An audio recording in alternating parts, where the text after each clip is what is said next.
नमस्कार मित्रों, आज हम आपको भारतीय इतिहास और महाभारत के एक अत्यंत गौरवशाली वंश कुरुवंश की उत्पत्ति के बारे में बताने जा रहे हैं। कुरु महाराज से शुरू होकर यह वंश किस प्रकार हस्तिनापुर तक पहुंचा, इसकी पूरी कथा जानने के लिए इस वीडियो को अंत तक जरूर देखें। पुराणों के अनुसार ब्रह्मा जी से अत्रि, अत्रि से चंद्रमा, चंद्रमा से बुध और बुध से इलानंदन पुरूरवा का जन्म हुआ। पुरूरवा से आयु, आयु से राजा नहुष और नहुष से ययाति उत्पन्न हुए। ययाति से पुरु हुए। पुरु के वंश में भरत और भरत के कुल में राजा कुरु हुए। कुरु के वंश में शांतनु का जन्म हुआ। शांतनु से गंगानंदन भीष्म उत्पन्न हुए। उनके दो छोटे भाई और थे चित्रांगद और विचित्रवीर्य।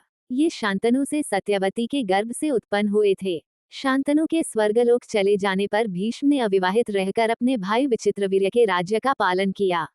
भीष्म महाभारत के प्रमुख पात्रों में से एक हैं। ये महाराजा शांतनु के पुत्र थे।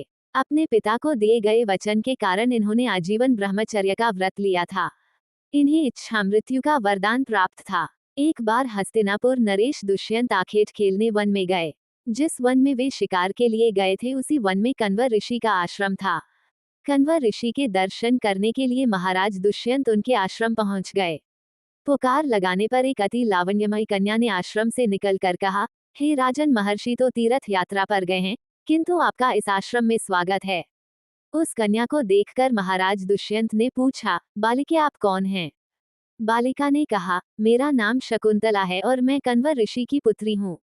उस कन्या की बात सुनकर महाराज दुष्यंत आश्चर्यचकित होकर बोले, महर्षि तो आजन्म ब्रह्मचारी हैं, फिर आप उनकी पुत्री कैसे ही?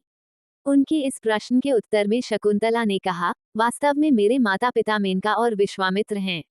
मेरी माता ने मेरे जन्म होते ही मुझे वन में छोड़ दिया था, जहां पर शकुंत नामक पक्षी ने मेरी रक्षा की। इसीलिए मेरा नाम शकुंतला पड़ा। उसके बाद कण्व ऋषि की दृष्टि मुझ पर पड़ी और वे मुझे अपने आश्रम में ले आए।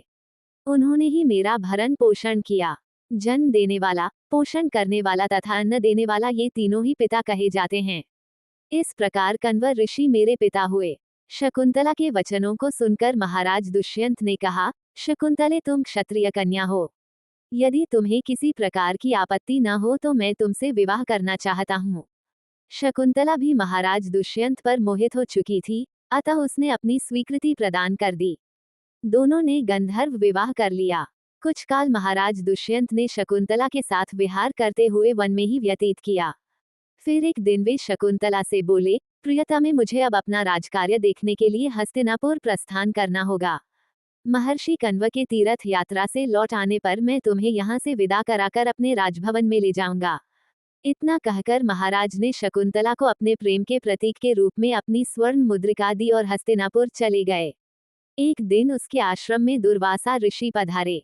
महाराज दुष्यंत के विरह में लीन होने के कारण शकुंतला को उनके आगमन का ज्ञान भी नहीं हुआ और उसने दुर्वासा ऋषि का यथोचित स्वागत सत्कार नहीं किया। दुर्वासा ऋषि ने इसे अपना अपमान समझा और क्रोधित होकर बोले, बालिके, मैं तुझे शाप देता हूँ कि जिस किसी के ध्यान में लीन होकर तूने मेरा निरादर किया है, वह तुझे भूल जाएगा। दुर्वासा ऋषि के शाप को सुनकर शकुंतला का ध्यान टूटा और वह उनके चरणों में गिरकर क्षमा प्रार्थना करने लगी।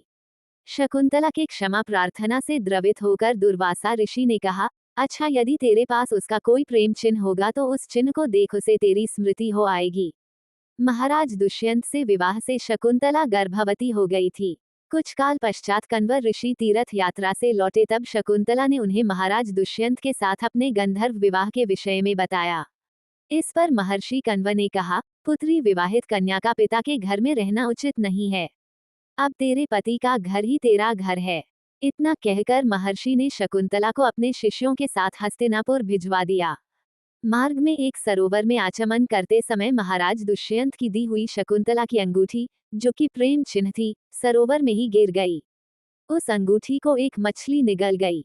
महाराज दुष्यंत के पास पहुंचकर कण्व ऋषि के शिष्यों ने शकुंतला को उनके सामने खड़ी करके कहा, महाराज, शकुंतला आपकी पत्नी है, आप इसे स्वीकार करें। महाराज तो दुर्वासा ऋषि के शाप के कारण शकुंतला को विस्मृत कर चुके थे, अतः उन्होंने शकुंतला को स्वीकार नहीं किया और उस पर उल्टा होने का लांछन लगाने लगे।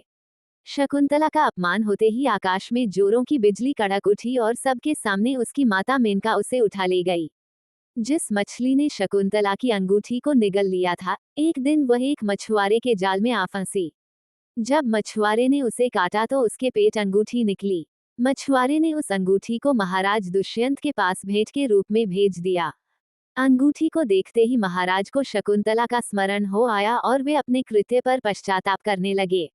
महाराज ने शकुंतला को बहुत ढूंढवाया किंतु उसका पता नहीं चला। कुछ दिनों के बाद देवराज इंद्र के निमंत्रण पाकर देवासुर संग्राम में उनकी सहायता करने के लिए महाराज दुष्यंत इंद्र की नगरी अमरावती गए। संग्राम में विजय प्राप्त करने के पश्चात जब वे आकाश मार्ग से हस्तिनापुर लौट रहे थे तो मार्ग में उन्हें कश्यप ऋषि का आश्रम दृष्टिगत हुआ। उनके दर्शनों के लिए वे वहां रुक गए। आश्रम में एक सुंदर बालक एक भयंकर सिंह के साथ खेल रहा था। मेनका ने शकुंतला को कश्यप ऋषि के पास लाकर छोड़ा था तथा वह बालक शकुंतला का ही पुत्र था। उस बालक को देखकर महाराज के हृदय में प्रेम की भावना उमड़ पड़ी। वे उसे गोद में उठाने के लिए आगे बढ़े तो शकुंतला की सखी चिल्ला उठी, हे भद्र पुरुष, आप इस बालक को न छुए अन्यथा उसकी भुजा में बंधा काला डोरा सांप बनकर आपको डस लेगा। ये सुनकर भी दुष्यंत स्वयं को न रोक सके और बालक को अपने गोद में उठा लिया। अब सखी ने आश्चर्य से देखा कि बालक के भुजा में बंधा काला गंडा पृथ्वी पर गिर गया है। सखी को ज्ञात था कि बालक को जब कभी भी उसका पिता अपने गोद में लेगा वह काला डोरा पृथ्वी पर गिर जाएगा। सखी ने प्रसन्न होकर समस्त वृतांत शकुंतला को सुनाया। शकुंतला महाराज दुष्यंत के पास आई। महाराज ने शकुंतला को पहचान लिया। उन्होंने अपने कृत्य के लिए शकुंतला से क्षमा प्रार्थना किया और कश्यप ऋषि की आज्ञा लेकर उसे अपने पुत्र सहित अपने साथ हस्तिनापुर ले आए। महाराज दुष्यंत और शकुंतला के उस पुत्र का नाम भरत था। बाद में वे भरत महान प्रतापी सम्राट बने और उन्हीं के नाम पर हमारे देश का नाम भारतवर्ष हुआ। तो मित्रों, ये थी कुरुवंश की उत्पत्ति और उसका संक्षिप्त परिचय। हमें आशा है कि आपको ये जानकारी पसंद आई होगी और इससे आपकी ऐतिहासिक समझ और भी गहरी हुई होगी। अगर आपको यह वीडियो उपयोगी लगा हो तो लाइक जरूर करें, इसे अपने मित्रों और परिवार के साथ शेयर करें और ऐसे ही इतिहास से जुड़े रोचक वीडियो देखने के लिए हमारे चैनल को सब्सक्राइब करना न भूलें। धन्यवाद। जय हिंद।